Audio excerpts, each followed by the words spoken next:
Afrique notamment à Mali parce que dama bëggoon ñu aborder mbiru Algérie mais bala ma ciy ñëw li nga xam ne moo xew ci suñu dëkkandoo yi nga gis lu tiis dal ci ñenn ñi nga xam ni ay pël lañu ci benn ngoon rek ci benn bis lu toll ci téeméer ak fanweer ñu boom leen boom bu ñaaw ñu dégg démb itam ñeneen ñi nga xam ne la ñu jàpp ni ñoom ñoo ko def am fu ñu dem pour fayu loolu nga xam ne xew na Mali te mu mel ni itam lu fa xaw a yàgg la parce que boobaak léegi ñi ngi koy dégg ñii di ko jiiñ ni ay rivalité la ci yenn waaso ak yooyu ñii yaakaar ni mbiru terroriste la ban xalaat nga am ci loolu nga xam ni xew na fa. xam nga Mali sax c'est complexe suñ ko fi naroon waxtaanee Mali dafa laaj colloque sax pour épuiser le sujet mais en résumé pour wax li nga xam ne moo intéressé téléspectateurs yi pour nous parce que le dossier est complexe il est d'une grande épaisseur mais li wërte wër moo di Mali dafa am des agendas cachés ña fa ne ñëpp MINUSMA Barkhane G5 Sahel yëpp ku ne ak sa agenda.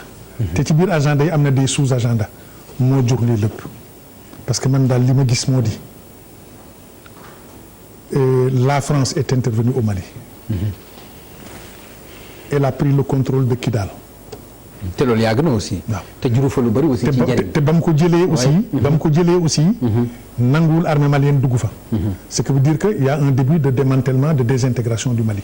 appelons les choses comme elles sont. loolu mu ngi fa.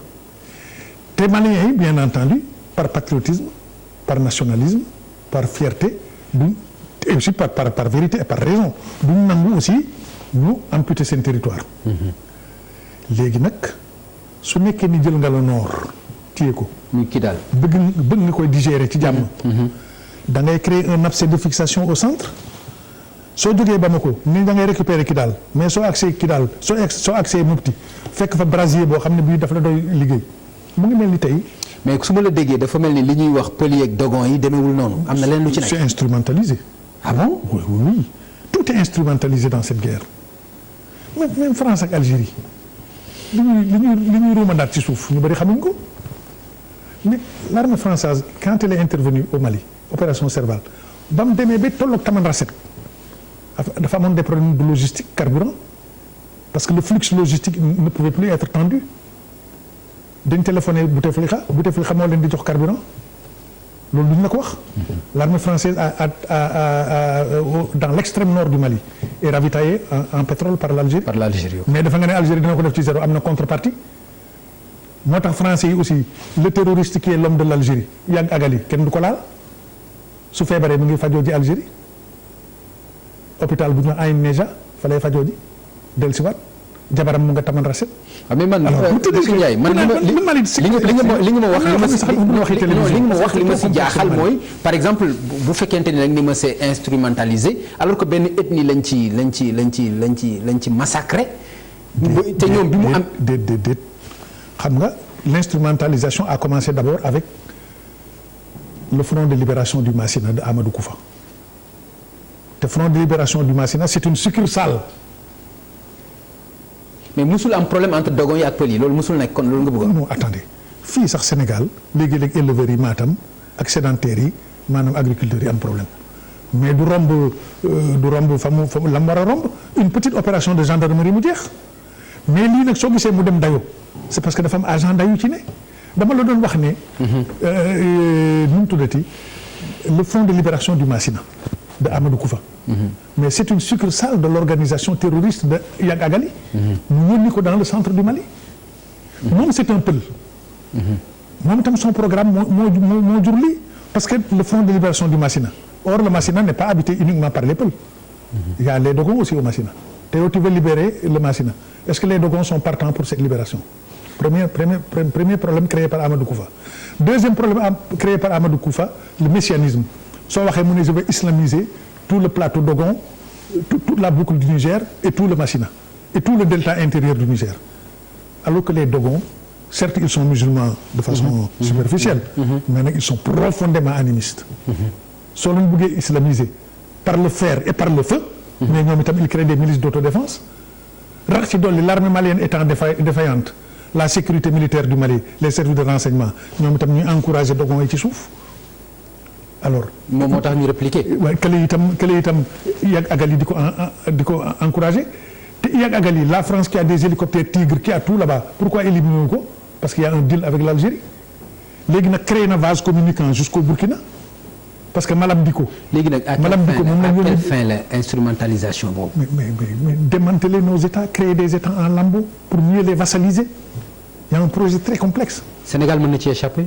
Bon on verra bien mais ñun en attendant notre zone tampon c'est le Mali. intervention sénégalaise foofu ci Mali comme ni ma déggee benn journaliste wax ko yaakaar nga solution la ci aussi. non d'abord intervention sénégalaise au Mali dégg naa mon petit frère Barkaba mu ne le Sénégal doit intervenir au Mali mais d'abord le Sénégal est au Mali mais sous la bannière de la MINUSMA.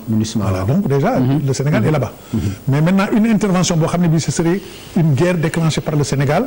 Dans le but d'appuyer ou d'épauler l'armée malienne là c'est très complexe.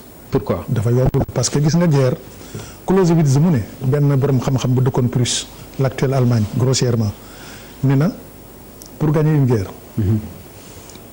Le gouvernement fixe les objectifs l'armée combat la population s'enthousiasme.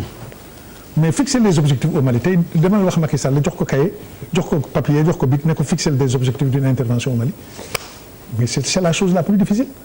Annexer le Mali 1,250,000 km². La région de Tombouctou fait 4 fois le Sénégal.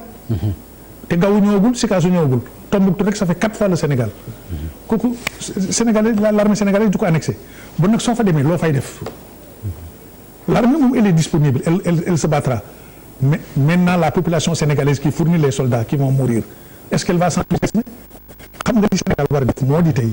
te loolu defe naa ils travaillent sur ces plans-là. c'est peut-être dans leur carton. des stratégies sénégalais su nekkee ni le régime de Bamako c'est cool on peut intervenir pour prendre le contrôle de Manantali. Parce que c'est un barrage qui nous est vital et que nous avons cofinancé avec le Mali et la Mauritanie.